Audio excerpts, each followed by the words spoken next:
Himachal Pradesh university junior office assistant exam के लिए ये क्लास 1 होगी। तो आप सभी को पता ही होगा कि दोस्तों 70% कंप्यूटर के क्वेश्चंस आएंगे और 30% अदर जो भी होगा। 70% की बात करूं तो 85 क्वेश्चंस में से 60 क्वेश्चंस बनते हैं कंप्यूटर के और 25 क्वेश्चंस बनते हैं जीके वगैरह के। अगर आप पेड क्रैश कोर्स ज्वाइन करना चाहते हो HQ junior office assistant exam के लिए तो ज़रूर ज्वाइन करिएगा व्हाट्सएप करके। हमारी टीम में ऑलरेडी काफ़ी सारे जूनियर ऑफिस असिस्टेंट्स काम कर रहे हैं जो ऑलरेडी इन एग्ज़ाम्स को क्रैक कर चुके हैं, तो उनकी गाइडेंस के अंडर आप अच्छे से तैयारी कर सकते हैं। बाकी जो भी आपके डाउट्स हों, क्वेरीज हों, क्वेश्चंस हों, कोई फीडबैक हो, फ्री स्टडी मटेरियल चाहिए हो तो भी आप हमें व्हाट्सएप कर सकते हैं। तो पहला क्वेश्चन है दोस्तों कंप्यूटर का, और हर एक क्वेश्चन को खुद अटैम्प्ट करना वीडियो को पॉज करके, ताकि आपको ये पता चले कि जो भी आपने तैयारी की है उसमें से आपको कितना आता है और कितना नहीं। विच of the following is not an operating system. तो 4 ऑप्शंस आपके सामने हैं और ऑपरेटिंग सिस्टम के बारे में आपको पता ही होगा। ये बेसिकली इंटरेक्शन होती है कंप्यूटर और यूज़र के बीच में, ठीक है। तो इस तरीके से देखिए, और ये जो दोस्तों ओपेरा है ये एक वेब ब्राउज़र होता है, आप सभी को पता भी होगा। तो इस तरीके से आपको फाइंड आउट करने होते हैं answers. Which of the following statement is true. तो वीडियो को पॉज करके ध्यान से इन चारों स्टेटमेंट्स को पढ़ना, मैं आपको सीधा आंसर बताऊंगा। प्राइमरी की जो है दोस्तों ये कैंडिडेट की भी होती है। तो ये बेसिकली बात हो रही है किसकी, जो रिलेशनल डाटाबेस होता है उसमें। तो कोई भी एक टेबल है तो ये जो प्राइमरी की है दोस्तों ये फर्स्ट की होती है जो कि यूनिक होती है। जैसे किसी का रोल नंबर हो सकता है अगर आप एग्ज़ाम दे रहे हो कोई भी, एंड सो ऑन। तो कैंडिडेट की भी यही होती है। तो जो भी क्वेश्चंस डिस्कस करूंगा निकाल लेना टॉपिक्स। पहला क्वेश्चन जो हमने डिस्कस किया ऑपरेटिंग सिस्टम से था। ये दोस्तों कीज़ से रिलेटेड क्वेश्चन है और ये टॉपिक काफ़ी इंपॉर्टेंट है, ठीक है। तो ये पेड क्रैश कोर्स में आपको टॉपिक्स भी अच्छे से मिलेंगे। उसके बाद कॉन्स्टेंटली रनिंग सिस्टम जो है program processes are known as. तो ये जो प्रोग्राम प्रोसेसेस होती हैं कॉन्स्टेंटली रनिंग सिस्टम में, तो इन चीज़ों को क्या बोलते हैं, इनको बोला जाता है दोस्तों डीमंस। उसके बाद नेक्स्ट है which of the following is used to protect objects in computer system. कोई भी ऑब्जेक्ट है उसको प्रोटेक्ट करने के लिए कौन सी ऐसी चीज़ इस्तेमाल होती है in the absence of more complete protection schemes. यानी कि पार्टिकुलरली जो प्रोटेक्शन स्कीम्स होती हैं उनको छोड़ दिया जाए तो उसके अलावा कौन सी प्रोटेक्ट करती है ऑब्जेक्ट्स को कंप्यूटर सिस्टम में। तो बिल्कुल सही आंसर जो है दोस्तों इस क्वेश्चन का वो है पासवर्ड्स। काफ़ी सिंपल इसका आंसर होना था, ठीक है। तो अगर कोई सिंपली आपसे क्वेश्चन पूछे कि अगर आप कुछ भी प्रोटेक्ट करना चाहते हैं कंप्यूटर में तो क्या यूज़ करते हैं, पासवर्ड। लेकिन एग्जामिनर आपको घुमाएगा एग्ज़ाम में, आसान से क्वेश्चंस भी गलत करके आओगे। अगर आपने पेड क्रैश कोर्स ज्वाइन ना किया हो तो आपको प्रॉब्लम आ सकती है। In IT, the technique that is used to increase the bandwidth is। तो ऐसी टेक्निक जो दोस्तों बैंडविड्थ को ही इंक्रीज कर दे तो इंफॉर्मेशन टेक्नोलॉजी की दुनिया में ये होती है मेमोरी इंटरलीविंग। उसके बाद next question, in IT the technique of delaying outgoing acknowledgement. अब दोस्तों एक्नॉलेजमेंट का मतलब ये होता है, अगर आप TCP/IP प्रोटोकॉल में देखें तो एक सिग्नल मिल जाता है कि हाँ मैसेज पहुंच चुका है। अगर आप UDP में देखें यानी कि यूज़र डाटाग्राम प्रोटोकॉल, तो उसमें कोई भी एक्नॉलेजमेंट नहीं मिलती। लेकिन क्वेश्चन यहाँ पे ये है कि टेम्परेरीली एक्नॉलेजमेंट जो है इसे डिले करना है, रोकना है, तो ये कौन सी टेक्निक होती है इंफॉर्मेशन टेक्नोलॉजी में। तो बिल्कुल सही आंसर है दोस्तों, इसे पिगी बैकिंग कहा जाता है। उसके बाद नेक्स्ट क्वेश्चन है In IT means that the data available in the database is both accurate and consistent. Accurate का मतलब होता है उसमें कोई भी एरर नहीं होना चाहिए। कंसिस्टेंस का मतलब होता है कि ऐसा ना हो कि डाटा बार बार रिपीट हो रहा है, जिसे रेडुडेंसी भी हम कहते हैं कंप्यूटर की दुनिया में। तो इसमें हम क्या देखते हैं, डाटा अवेलेबल जो होता है डाटाबेस में, जो कि एक्यूरेट भी हो, कंसिस्टेंट भी हो, तो इसको हम बोलते हैं डाटा इंटीग्रिटी। तो ये काफ़ी इम्पोर्टेंट है डाटाबेस का क्वेश्चन। उसके बाद next question, which of the following is an application protocol. तो हाइपरटेक्स्ट ट्रांसफर प्रोटोकॉल, दोस्तों फुल फॉर्म्स भी अच्छे से देखना, कंप्यूटर की दुनिया में काफ़ी इंपॉर्टेंट होती हैं। User datagram protocol, information practices, ठीक है, या फिर internet protocol, TCP transmission control protocol. तो एचटीटीपी का बता ही दिया मैंने। कमेंट करके ज़रा बताओ HTML की फुल फॉर्म क्या होती है, अभी पता चल जाएगा कितनी स्टडी आप कर रहे हैं।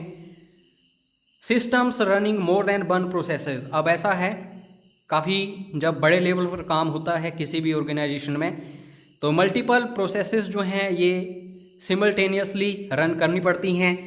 तो इन्हें क्या बोला जाता है, काफ़ी सारे स्टूडेंट्स मल्टी प्रोसेसिंग टिक करके आते हैं, जो कि गलत है।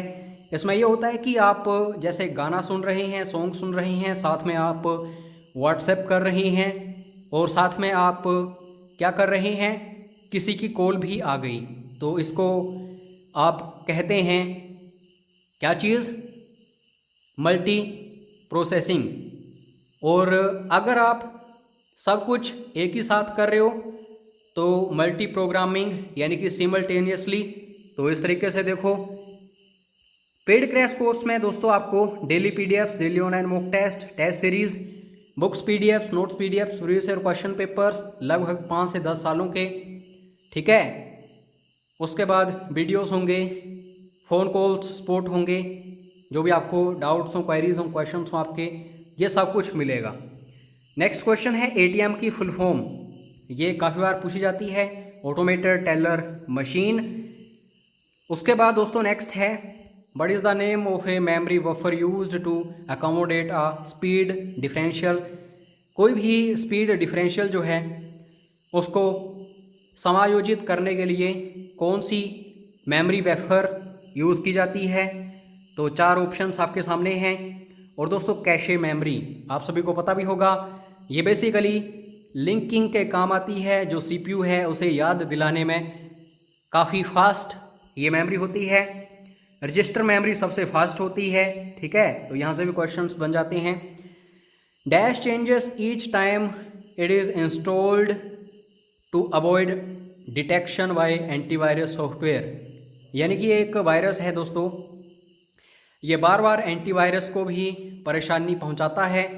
तो ये कौन सा वायरस है, ये दोस्तों करता क्या है, ईच टाइम इंस्टॉलेशन जो है उसे अवॉइड कर देता है। तो ये होता है पॉलीमॉर्फिक वायरस। तो टॉपिक निकल के सामने आया वायरस, अच्छे से पढ़ना, 1-2 क्वेश्चंस आ जाते हैं। उसके बाद नेक्स्ट है, which is not an external storage device. Internal storage devices कौन सी होती हैं, जैसे प्राइमरी मेमोरी हो गई, या फिर जो भी आमतौर पे रैम रोम जो भी हैं। लेकिन एक्सटर्नल मेमोरीज वो होती हैं जो हम बेसिकली इंस्टॉल करते हैं किसी ड्राइव के थ्रू, ठीक है, पेरिफेरल डिवाइसेस के थ्रू। तो बेसिकली जो एक्सटर्नल स्टोरेज डिवाइस नहीं होगी वो होगी रैम। जैसा कि मैंने आपको बताया, रैम हो गई, रोम हो गई। नेटवर्क में WEP का अर्थ आपको पता होना चाहिए। तो WEP की फुल फॉर्म याद रखना, वाइड इक्विवेलेंट प्राइवेसी, ठीक है। ये दोस्तों बेसिकली नेटवर्किंग की दुनिया में टर्म्स यूज़ की जाती हैं। उसके बाद नेक्स्ट है, in the following list of devices which device is used in data link layer. OSI reference model जो है 7 लेयर्स अच्छे से देख लेना, इंपॉर्टेंट है सारी की सारी। TCP/IP यहाँ से भी क्वेश्चंस आते हैं। तो डाटा लिंक लेयर में कौन सी डिवाइस जो है यूज़ की जाती है? दोस्तों बिल्कुल सही आंसर है ब्रिज। कमेंट करके ज़रा बताना डाटा लिंक लेयर जो है ये कौन सी लेयर है OSI रेफरेंस मॉडल की। नेक्स्ट है IT terminology failure in the kernel is called. तो यहाँ पे दोस्तों कर्नल जो है ऑपरेटिंग सिस्टम वगैरह में यूज़ होता है और IT टर्मिनोलॉजी जो है जब फेल होती है इसमें तो इसको क्रैश बोला जाता है। काफ़ी सिंपल है ये। उसके बाद नेक्स्ट है बार जो है ये दोस्तों वर्ड या नोटपैड जो है इसमें कहाँ पर हमें देखने को मिलती है? बार जो कि बिल्कुल टॉप में होती है उसका नाम आपको पता होना चाहिए, ठीक है।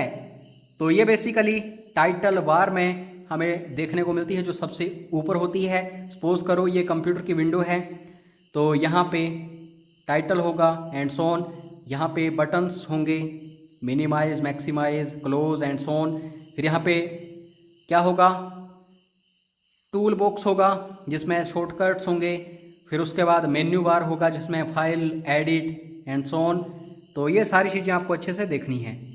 उसके बाद नेक्स्ट है dash is an agreement between the communicating parties on how communication is to proceed. तो एग्रीमेंट दो कम्युनिकेटिंग पार्टीज सेंडर रिसीवर, तो यहाँ पे इस एग्रीमेंट को क्या बोला जाता है? कोई भी कम्युनिकेशन अगर इन्हें प्रोसीड करना हो तो प्रोटोकॉल, रूल्स एंड रेगुलेशंस, इन्हें प्रोटोकॉल्स बोला जाता है कंप्यूटर की दुनिया में। उसके बाद नेक्स्ट है the complete form of IC is, तो ये इलेक्ट्रॉनिक्स की दुनिया में IC जो है इसकी फुल फॉर्म क्या होती है? तो बिल्कुल सही आंसर है दोस्तों इंटीग्रेटेड सर्किट्स। कमेंट करके ज़रा बताना ये किस जनरेशन में यूज़ हुआ था, सेकंड, थर्ड, ये ऑप्शंस दिए हैं मैंने। कमेंट करके बताना IC जो हैं ये कहाँ पे यूज़ किए गए थे, किस जनरेशन में कंप्यूटर की। In IT the method for updating the main memory as soon as a word is removed from the cache is called. अगर कैश मेमोरी में कोई वर्ड जो है रिमूव हो जाता है और ये जो मेमोरी है इसमें अपडेट कुछ करना हो तो इसको क्या हम बोलते हैं? इसको बोलते हैं दोस्तों राइट बैक, ठीक है। तो इसकी फ्री PDF फाइल आपको WhatsApp पर मिल जाएगी, ज़रूर मैसेज कर लेना और चैनल को सब्सक्राइब करके रखना क्योंकि आने वाले टाइम में हम काफ़ी सारे ऐसे वीडियोस फ्री में डिस्कस करने वाले हैं। अपना कीमती समय देने के लिए धन्यवाद। जय हिंद, जय हिमाचल।